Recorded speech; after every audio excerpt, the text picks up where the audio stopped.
Hello friends, hello members, hello books. Look, it's been a difficult time. We've all been in lockdown. You might think like, why she had problems in lockdown? She's living on her own in a huge mansion. She's also very intelligent, and you know, that sort of intellect, I wouldn't mind being locked down with that intellect, you might be thinking. But you don't know what's actually been happening, because I don't know if you remember, maybe like, was it 4 weeks ago, end of October, we had a raven on, and we went to lockdown a few days after that.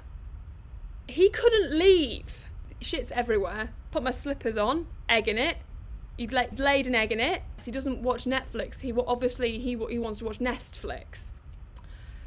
Yeah.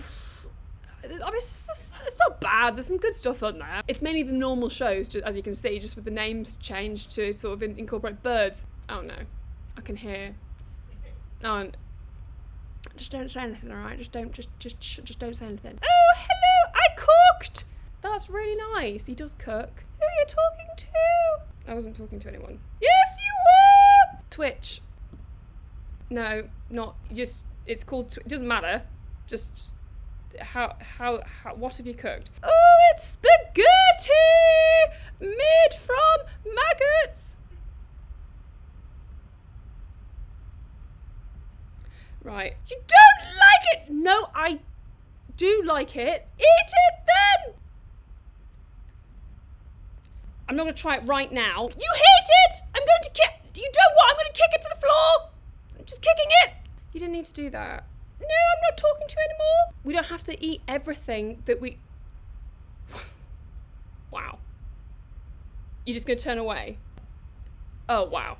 This is incredibly, very mature. You know, I think our friendship will be in a much better place when he's able to go back to his tree or wherever it is that he lives. I live in a 2-bed masonette in Hammersmith. Let's get our guest out. I'm really excited about this because I think that you will agree with me on this, he's probably the most brilliant mind in the academic world. It is, of course, the fantastic Professor John Kearns. I appreciate the wonderful words you gave to me there, and I must say that I've enjoyed reading the book that we're about to discuss. Having sat in some of your lectures, you do tend to, and I didn't sort of say in your intro because it's not for everyone, but you do expose yourself throughout them. Whack 'em wide! Whack 'em wide! Yeah. I was oversubscribed year in, year out for my hour-long presentation on the Kama Sutra. A lot of people would say to me, Professor Kearns, that ain't on the syllabus. You get the students in to listen to George Eliot. I was at one of those lectures where you, at the end, you just popped in a little bit of information about George Eliot, Middlemarch, which I thought was very clever because we were already drawn in by you recreating those Kama Sutra poses with yourself. You know, top on, bottoms off, Woody the Poohing it, on top of your lectern, every which way.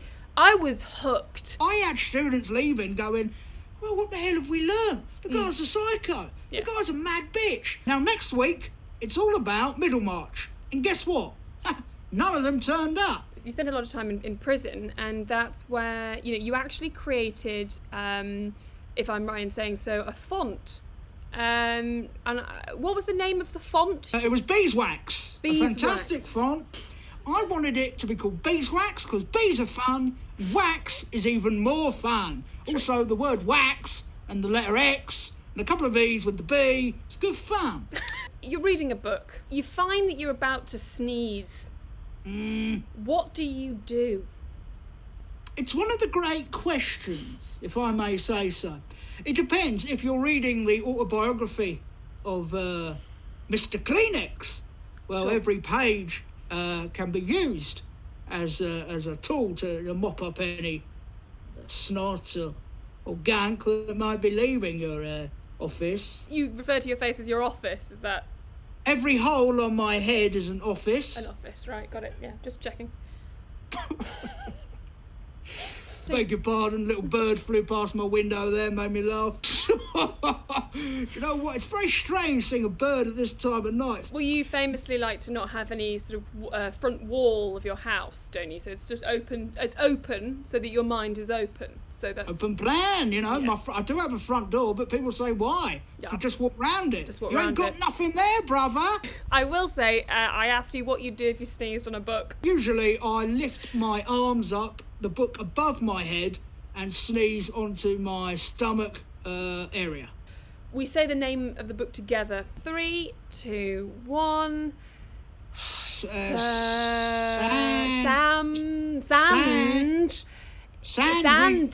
Sandwiches. All Sandwiches all all over over my raincoat. Sandwiches all over my rainbow raincoat. Can you give me the name of the author, please, Professor Kearns? Yes, Michael Blake. Let's go to a designer, Gaston Plum, who this time has been creating Sandwiches All Over My Rainbow Raincoat by Michael Blake. Class issues, because as Gaston Plum is very cleverly done there, it's an upper class snake coming out of the proletariat's big round sleeping face. In the chat, what did you feel that genre was? While we just discussed for a moment Michael Blake's life, he had a very sad life. When was this book published? 1946, but it was published, as we all know, posthumously. He died in the war, and that is where the real sadness comes in, because he never got to see the book published. Yes, Dan Gantz. It was an alternate history of World War II. He was deep. He wasn't. He wasn't really part of the war. He just happened to sort of fall down sort of manhole completely separately to what was happening in the war. Michael Blake, of course.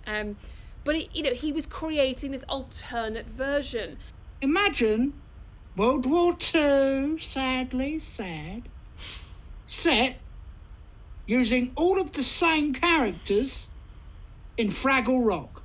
If you change everyone in the war to, puppets, lots of colourful puppets, and you set it in like a cave where there's little kind of round doors and everyone eats bowls of kind of like, fun-looking cereal. Yeah.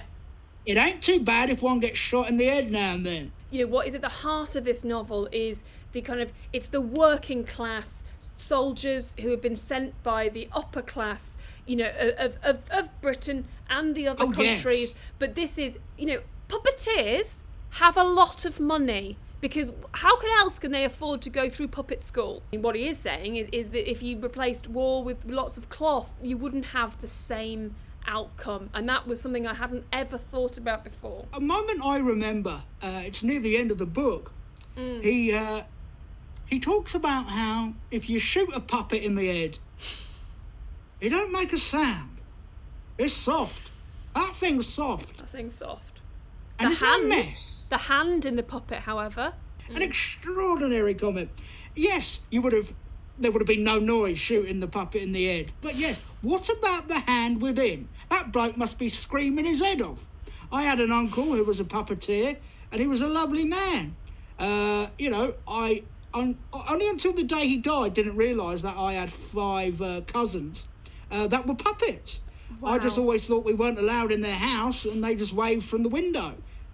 Always not at the same time, sadly. But now I know it's because my uncle was shoving his hand up their arse, making them wave back at me. He had a disease which meant we couldn't go in the house. Sad, but like you said, he left us a fuckload of money. In terms of the plot, it is, we can't really express this enough, it is just a list of events, historically very accurate events of World War II. They have said, isn't this just a history of World War II? Yeah. And there aren't actually any puppets in it. Now, again, if you're going to look factually at it, that you bang the rights. It's the foreword that Michael Blake writes, which is, when you're reading this, I mean, I'll read it out now. Just get the book for me. When you're reading this, I've got every it here. character is, in fact, a Muppet/puppet. Yeah. Whenever Hitler is mentioned, he is a large snake. Yes, and in a way, I did that with my Kama Sutra classes. You know, you get them in, you tell them it's a book about puppets, they read 500 pages about World War II, they go, well, there weren't any fucking puppets in that, and then you go, no, but you learnt a lesson, didn't you? Rumours, they are rumours, I'm sure you've heard them, that his best mate wrote the foreword, and actually, as a wind-up. Yeah.